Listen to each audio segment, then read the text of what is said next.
Bharatiya Janata party के राष्ट्रीय अध्यक्ष जगत प्रकाश नड्डा जी की उपलब्धियों में एक और उपलब्धि जुड़ गई है। वैसे तो उपलब्धियों की संख्या कम नहीं है। भारतीय जनता पार्टी का सबसे लंबे समय तक राष्ट्रीय अध्यक्ष रहने का वो रिकॉर्ड बना चुके हैं और उसके साथ साथ राष्ट्रीय अध्यक्ष के साथ साथ केंद्र में दो विभागों का मंत्री और राज्यसभा में सदन का नेता होने का गौरव सिर्फ नड्डा जी को प्राप्त है। इससे पहले मुझे याद नहीं है कि और किसी नेता को ये श्रेय मिला हो। तो उनकी नई उपलब्धि ये है, उनके पास जो मंत्रालय है, स्वास्थ्य मंत्रालय, हेल्थ मिनिस्ट्री, उसमें मेंटल हेल्थ का ब्रांड एम्बेसडर उन्होंने बनाया है दीपिका पादुकोण को। फिल्म एक्ट्रेस हैं, आप सब लोग जानते होंगे, लेकिन उनकी और खूबियां हैं और मुझे लगता है वो फिल्म एक्ट्रेस हैं सिर्फ इसलिए नहीं बनाई गई, उनकी दूसरी खूबियों के लिए। इस नियुक्ति से ये पता चलता है, हालांकि दोनों की फ़ोटो आ चुकी है, नड्डा जी के साथ दीपिका पादुकोण बैठी हैं और ये फ़ोटो जारी की गई है बीजेपी की ओर से।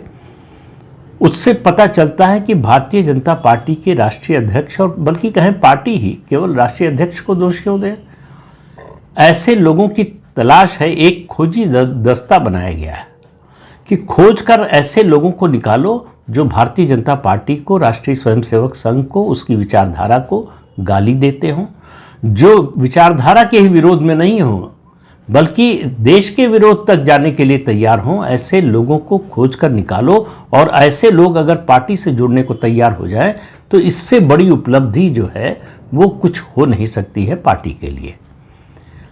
तो दीपिका पादुकोण की विशेषज्ञता यही है, जब आप किसी पद के लिए कोई विज्ञापन देते हैं या एप्लीकेशंस मंगाते हैं तो उसमें एक एलिजिबिलिटी का क्राइटेरिया होता है कि कौन लोग एलिजिबल होंगे। तो भाजपा में ऐसी नियुक्तियों के लिए एलिजिबिलिटी का क्राइटेरिया है कि आप क्या भारत विरोधी आंदोलन या भारत विरोधी सोच के साथ हैं, हाँ तो आप एलिजिबल हैं। क्या भारतीय जनता पार्टी की विचारधारा के विरोध में हैं, हाँ तो आप एलिजिबल हैं। क्या आप राष्ट्रीय स्वयंसेवक संघ की विचारधारा के विरोध में हैं, हाँ तो आप एलिजिबल हैं।